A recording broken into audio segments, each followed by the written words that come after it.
it's gone. Brodie Kostecki is the king of the mountain. He got it pulled up. He made the exit. He is now in 2024 the Repco Supercars Champion. And what a drive today.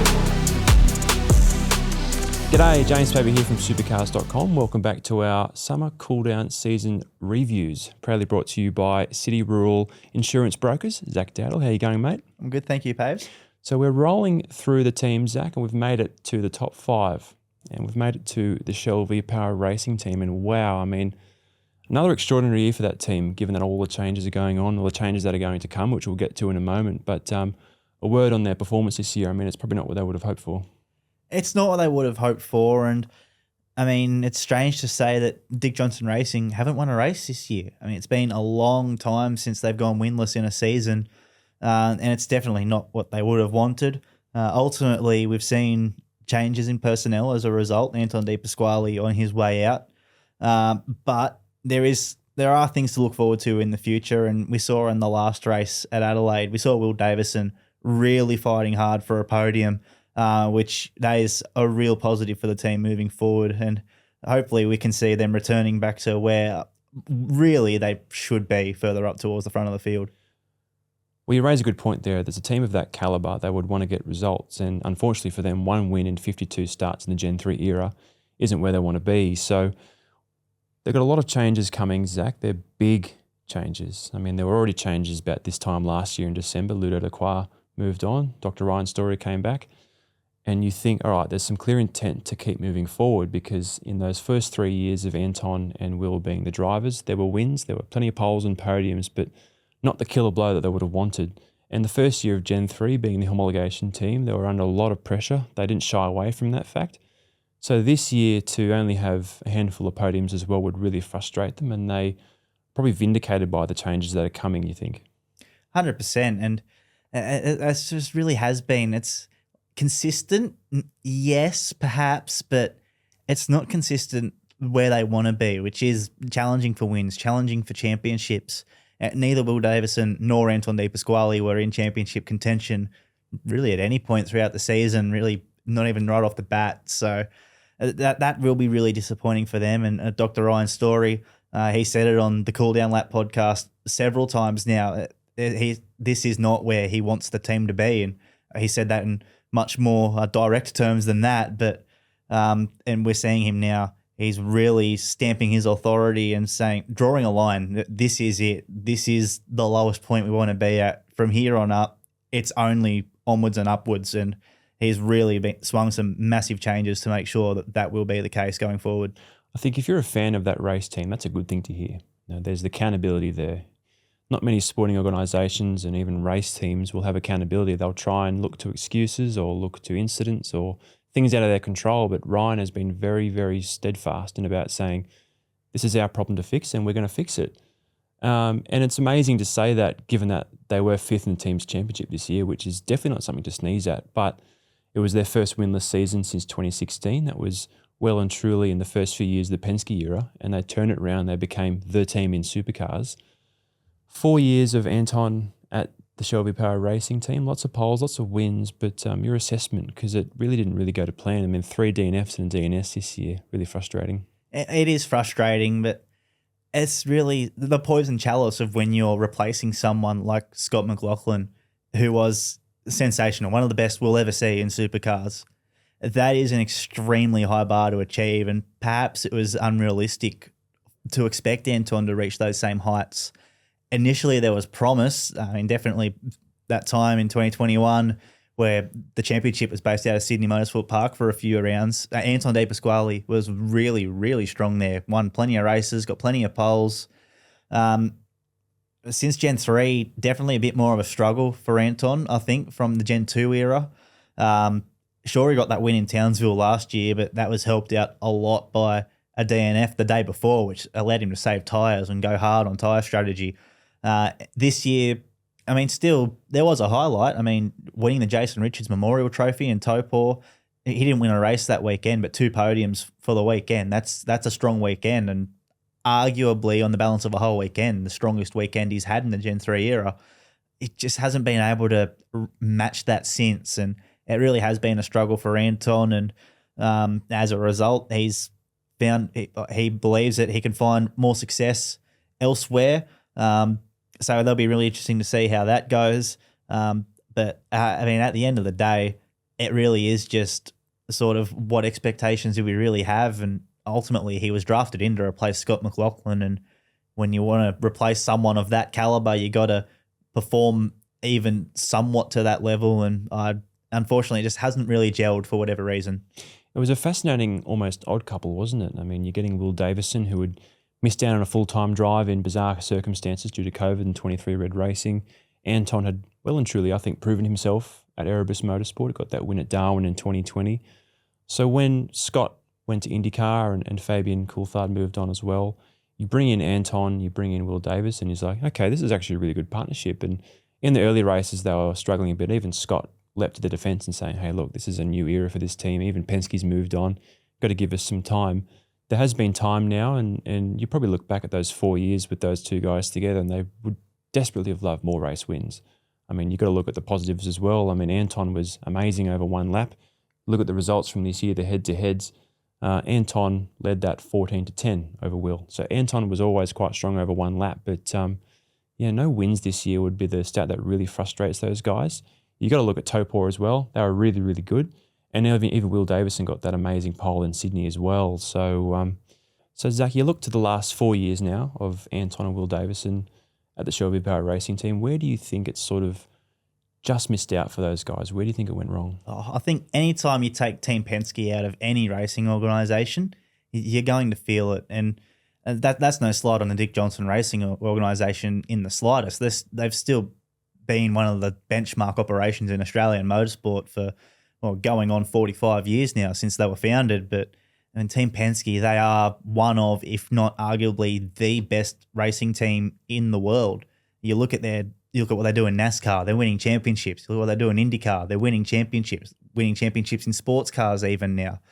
They've won Formula One Grands Prix way back in the day. This is a team that no matter where they go or what they race, they win championships and they win races. And when you take that element out, you're absolutely going to feel it. And you combine that with the homologation process for the Ford Mustang last year, which was a very troubled process. And we all know what went on with the parity thing last year in particular. And Dick Johnson Racing, they had to spend a lot of energy and time and effort and resource just to make sure that the Mustang could perform on an even keel to the Camaro last year. And I think that's definitely had an impact. And you fast forward to this year and the product's definitely a lot more equal now. And you just got to look at the team's championship. I mean, you got Triple Eight by far and away at the top, which I think you kind of expect looking at what they've had because they by far had the two best performing cars. That's just motor racing sometimes. You're going to get that.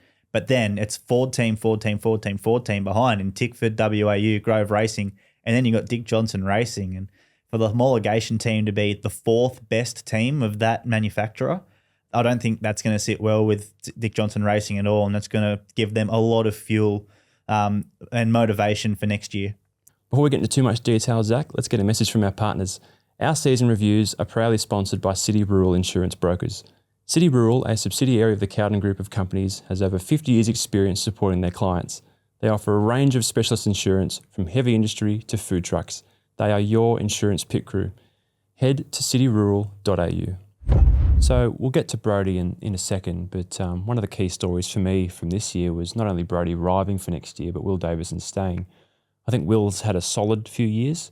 I think you look at the results spread across Anton and Will in their 4 seasons as teammates, it's 2-2. So Anton finished ahead in the championship twice, Will finished ahead twice. It doesn't really tell the full story of how they've gone in those 4 years because Will has been a little bit better in race trim, a bit more consistent. Will's had 1 DNF in 4 years. And that was at Bathurst. He didn't really get the brake stopped at Griffin's Bend late in the race. Apart from that, he's finished every single race. No one else can hold a candle to that. So Will knows how to finish races. He knows how to get results. I think ultimately he would also be disappointed. I think he'd want to get more wins and more podiums. I mean, that podium at Taupō, there was a podium at Darwin last year as well.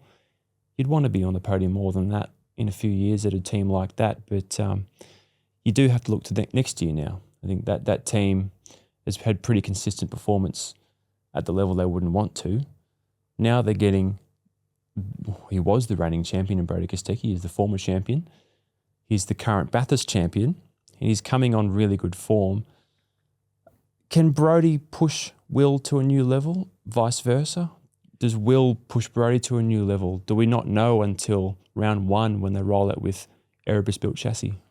I think it's hard to tell, and I reckon it's going to be hard to tell even in the early stages of the season. I think Dr. Ryan's story really summed it up well with this finals format. It gives them time to knock around a few singles, to use a cricketing term, to start the year. And it is summer, right? I mean, they don't have to come out all guns blazing and start winning races straight away. Their goal simply has to be, we just have to be in the top 10 at the end of the Bathurst 1000, then we can really put our best foot forward. And I think if they have that sort of mature approach, there's nothing to say they're not going to win races whilst they're getting used to everything. I mean, Brodie Kostecki's Brodie Kostecki. If there's a race win on the line, he's going to go absolutely hell for leather to get that race win. It's just the way Brodie Kostecki's wired. And Will Davison, he's that sort of character where you know what you're going to get. You know you're going to get really rock-solid, consistent performances. And then if a result's there, he's more often than not going to take that result as well. Whereas probably Anton still a little bit hot and cold, perhaps, and that I'll be surprised if that wasn't a consideration for them as to which driver they held on to going forward. But Brodie Kostecki to DJR, that's massive. Crossing the manufacturer divide from Chevrolet to Ford, going to the homologation team, to a team that's perhaps fallen down a little bit from the heights they once were at the back end of last decade. I mean, everything's there for a really successful partnership. If we don't see it at the start of the year, I wouldn't panic if you're a DJR fan, because it's a long season. It's 13 rounds. It's 34 races. And really the first part of the year is just going to be trying to get yourself in that position to fight for a championship at the back end. And I've got no doubt that at the very, very least, one of those cars will be in. But I think if both of those cars aren't in, then that could still be a bit of a disappointing season for them. Another big change for the team next year is a move away from chassis built by Pace Innovations. You're getting chassis built by a rival team in Erebus. Take all the irony and the coincidence out of it with Brodie and the engineers coming to the team. That would have taken a fair bit of swallowing some pride for DJR to go, this is a big change for us, but we're really determined to get results. We're going to make this change. And, doesn't matter what people say online. They haven't even seen the fruits of it come to fruition yet. If that works, that's an absolute masterstroke. As much as Penske are no longer at the team, Penske is still there in a sense that DJR still have that sheer bloody mindedness of win at all costs. That is a very Penske mindset to have.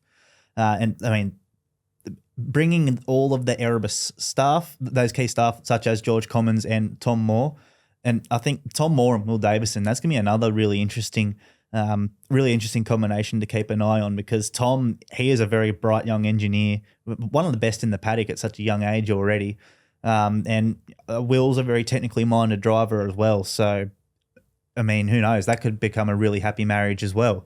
But the Erebus chassis, that's going to be massive for the team. And as much as it would be a real ding to the pride of not using the Pace Innovations chassis, using an Erebus chassis, it's a proven product. It's beaten Triple Eight in a straight fight on more than one occasion.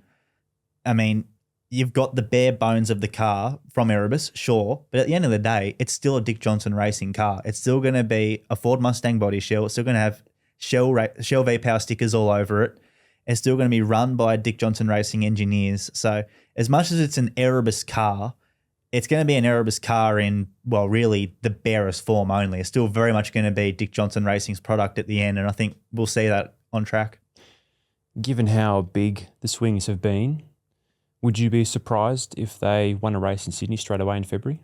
Very, very surprised. I mean, as much as Brodie Kostecki and Will Davison are two very good drivers, particularly so for Brodie, I mean, you can't make all of these changes straight away, and particularly with only having one test day before the season starts. I mean, it's going to be a very, very big learning day for them in the preseason. And then, I mean, the start of the season, that could be a bit more of an extended test session for them, just in a competitive environment. Who knows? I'm sure Dick Johnson Racing and Dr. Ryan Story will have a very detailed plan of what they want the year to look like and specific targets. I'd be surprised if race wins were immediately at the forefront. But in saying that, it's Brodie Kostecki, and as I've said, if there's a race win on the table, he's going to go for it. So, and if he does get that at Sydney, then that is a massive warning shot to the rest of the field. Well, Zach, if Brodie and Will are going to win races next year, they're going to have to get through a lot of other competitive teams and drivers to get there, which we'll talk about in more detail on our summer cool-down season reviews, brought to you by City Rural Insurance Brokers.